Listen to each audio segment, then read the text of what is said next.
grab Stizo.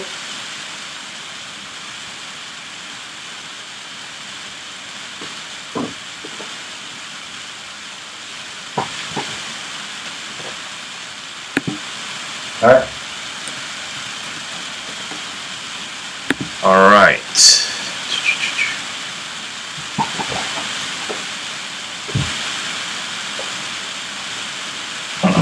All right, Keenan. So today the pattern we're gonna learn is the offset backspin. Okay. This is the third root movement that I teach, and it's a basic, straightforward pattern. It shouldn't take you long to learn how to do. The importance of the pattern, though, is it teaches you how to start thinking with regards to being efficient with your movement.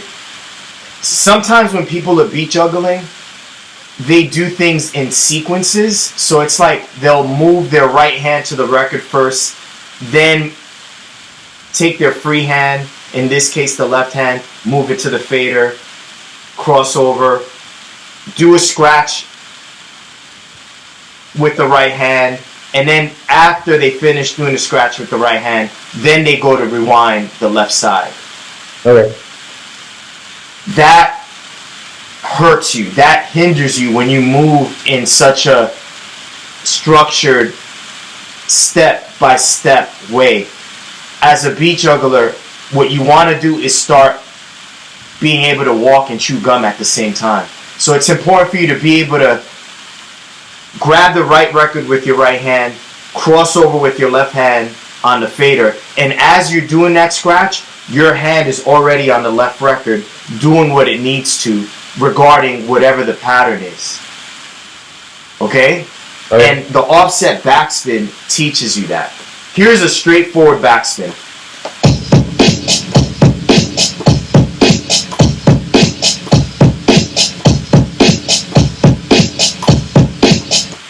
Here's the offset backspin. See how I'm rewinding the left side as I'm giving you the baby on the right? Yeah. That's what I mean by walking and chewing gum at the same time. Yeah. The juggles that I introduce to you later on as we progress in our lessons are going to require you to be able to do simultaneous things with both hands. You might be rewinding on one side and doing a baby on another. Yeah. Crazy shit like that. So, hence why I teach the offset backspin, which is probably the most basic form of multitasking with your hands as a beat juggler. So what you're going to do is this. We're going to learn how to offset one turntable first. And that's going to be the right. So you're going to drop the left. And then you're going to bring in the right immediately after hearing the first snare on the left side.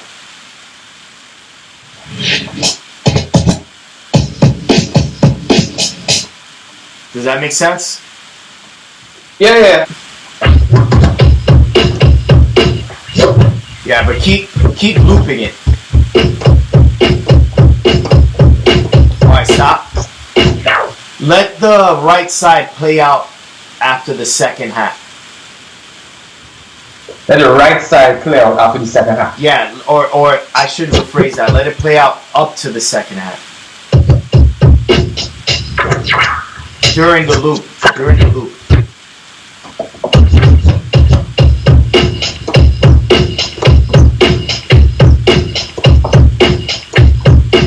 No, stop. You're still offsetting after the snare on the left side. You're letting the right side play up to the second half. Oh, only one side. Okay. Right. Alright. And then you bring back in the left side. Correct.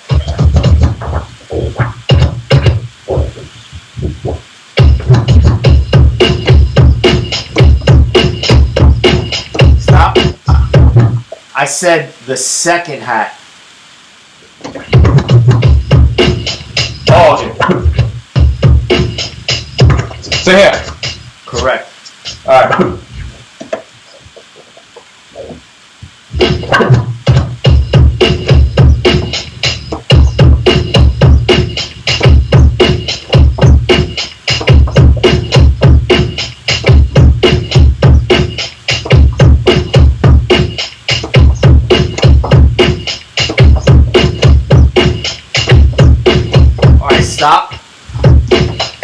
That was good. Does that sound on beat or syncopated to you? No. It's a bit off. It's not just a bit off. It's just Yes. off beat. Yeah. It's off beat. So what we need to do now is we need to manually bring it back on beat, because if you're beat juggling for an audience or on a mixtape, whatever the scenario is, the whole point is you're going to be doing this and someone else is going to be hearing it, right? And you want that someone else to be able to bop their head. You want that someone else to be able to bop their head on beat. Yeah. In syncopation with your juggle. Yeah. 4/4 time signature is very important as a beat juggler, especially in the beginning stages of this way of manipulating records and songs. So we need to manually figure out a way to bring that offset. We need to manually figure out a way to bring that offset backspin back on beat. Yeah. And what we're gonna do is scratch on the right turntable. We're gonna do a baby scratch on the second kick. So on the second kick of the right turntable, you're gonna do this. That baby scratch will bring the offset drop on the right back on beat. Okay.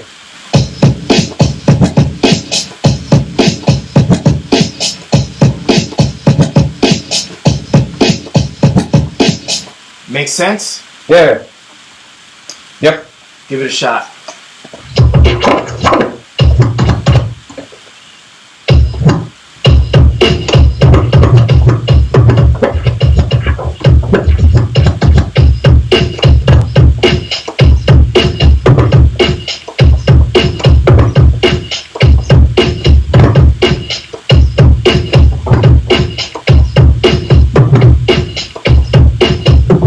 Alright, stop.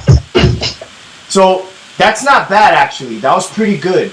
However, you notice how that scratch, the way you're It's out of doing place. it. Yeah. What were you gonna say? It was out of place. Like, it was too early sometimes. It was like...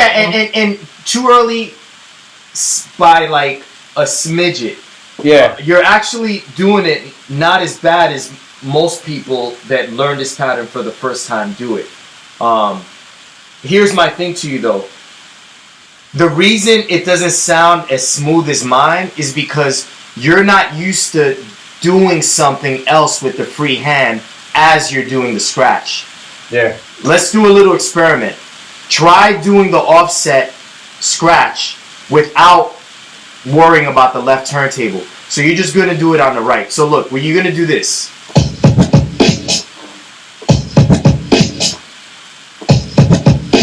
Give it a shot.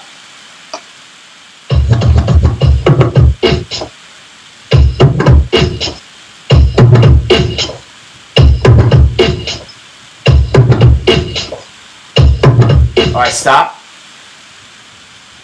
Now try it with the backspin.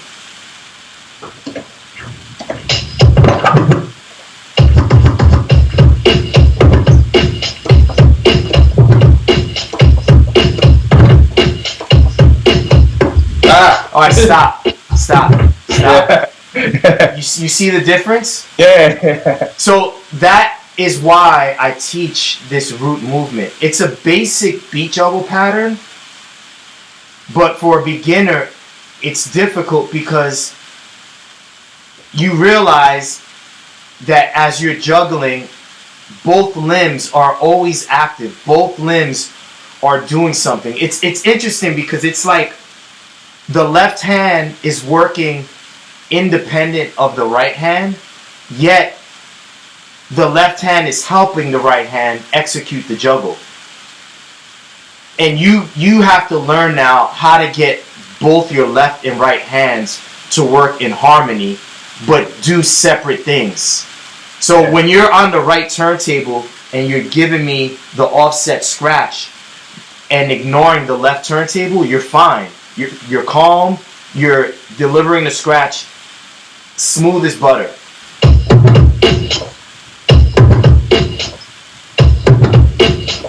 But when I ask you to then incorporate the backspin and rewind the left turntable as you're scratching that offset, now your hands are uncomfortable and they're butting heads, so to speak.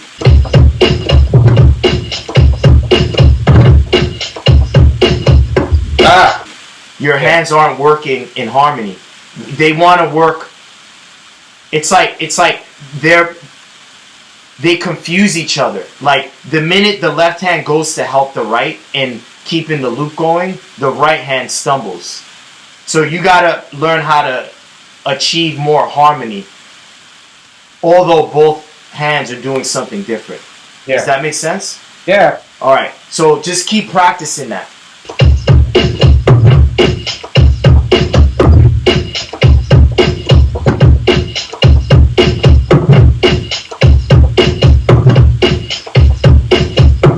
Alright, stop. You're almost there, man. You're almost there. Try to relax more. Like your right hand needs to relax and not be anxious or skittish. You know, like I'm thinking like, okay, like, all right, the scratch has to come now, kind of thing. right. You know, versus I should just listen to the beat and scratch when it's supposed to happen. I'm thinking about I need to make the scratch happen, kind of thing. You know, Right. like, And I always say, when you think, you get in your own way. yeah. So your hands know what they need to do. Let them work.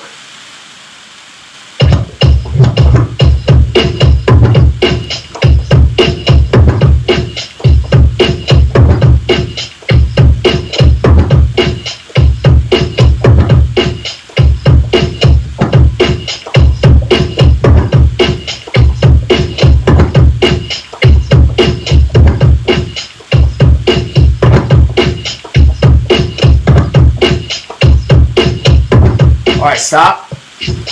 Good shit.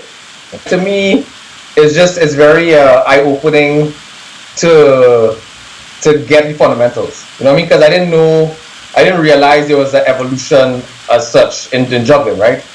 So, because as I said before, I never really, it's all scratch. The only juggling I know is just simple club mixing where you might just, loop a song from the start on the one or whatever. That was it, pretty much. So the fact that this is like giving me the foundation and fundamentals I need, I believe, to take it somewhere. After we go through everything, like even this, like as I applied, like the last one we did, where I applied to the song I was doing before, and it sounded pretty good. You know what I mean? Like, so that kind of thing where it's quite exciting. Awesome. Actually, yeah, for me it's exciting because it's one thing to fumble and try to figure things out on your own, and you kind of mess around and you don't really know what you're doing, and you're kind of just going by ear, and you just try to figure out what sounds good to you. But this way, it actually puts a fundamental base under everything. Good. And it makes everything, it helps everything make more sense. You know what I mean? Like, it just makes sense. Good. Cool, man. Awesome. Good shit. Yeah. Thanks. I will practice.